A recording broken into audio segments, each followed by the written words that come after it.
On February 28, 2026, the 37-year tenure of Ayatollah Ali Khamenei was shattered by a U.S.-Israeli airstrike in the heart of Tehran.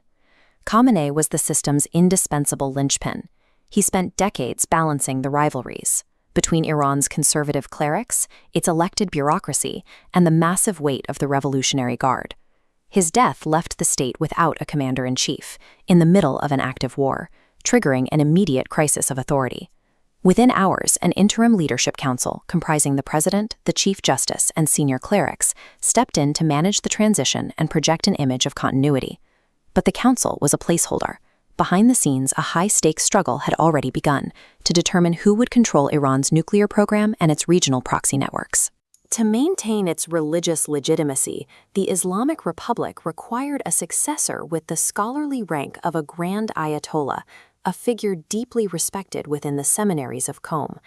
Instead, the Iranian state announced Mojtaba Khamenei. He is the late leader's son, a man with deep ties to the intelligence services, but almost no public profile or standing as a senior cleric. As Iran faces direct military strikes on its critical nuclear sites and the sudden loss of its top leadership, the new supreme leader has yet to make a single public appearance or deliver a televised address. Between March 3rd and March 8th, the Assembly of Experts met in extreme secrecy to select the next leader.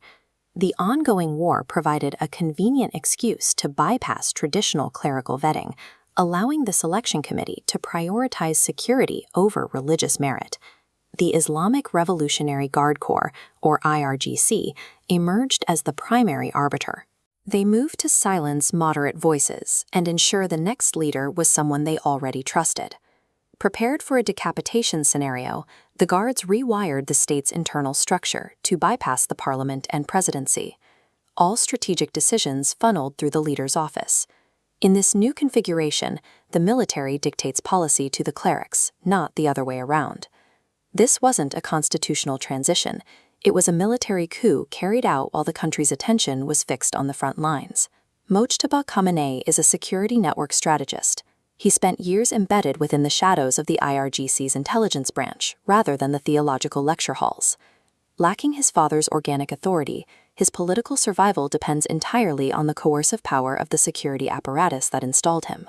Even his first official address was read by a state television anchor, using a written statement to vow revenge and command the closure of the Strait of Hormuz. Mojtaba governs as a ghost.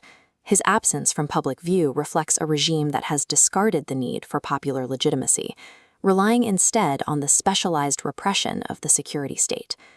The 1979 revolution was a movement to end hereditary rule. By establishing a dynasty, the regime has abandoned its core revolutionary promise. This shift completes the transformation of Iran from a hybrid theocratic republic into a militarized garrison state. Mojtaba's first written directives confirm this trajectory. There will be no compromise with the West, no ceasefire in the region, and a deeper strategic pivot toward Russia and China. Foreign policy is now driven by military coercion. Tehran has signaled it will use its missile stockpiles and proxy networks to extract reparations for the damage caused by the war. The Islamic Republic, as it was originally conceived, is gone. The entity that remains operates on a doctrine of pure deterrence.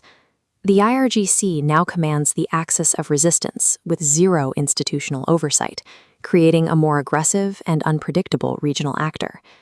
But this military strength masks a domestic collapse. Surveys show 82% of young Iranians have lost all trust in state institutions, and authorities have responded with 21,000 arrests and over 1,500 executions in the last year alone. The regime secured its continuity through bloodline and force, but in doing so, it hollowed out its own foundation. Iran is now a state held together by coercion, a system that is more dangerous on the world stage